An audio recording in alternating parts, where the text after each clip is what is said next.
Assalamu alaikum wa rahmatullahi wa barakatuhu. Surah Al Imran, ayat number 138. أعوذ بالله من الشيطان الرجيم. بسم الله الرحمن الرحيم. هذا بيان للناس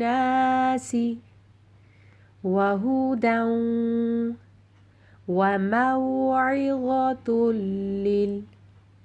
للمتقين ولا تهنوا ولا تحزنوا وأنتم الأعلون إن كنتم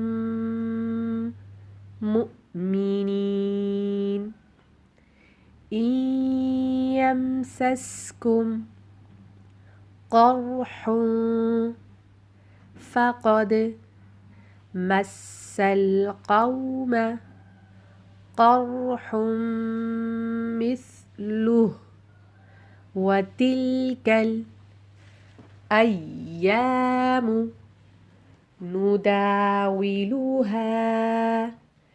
بين الناس وليعلم الله الذين آمنوا ويتخذ منكم شهداء والله لا يحب الظالمين.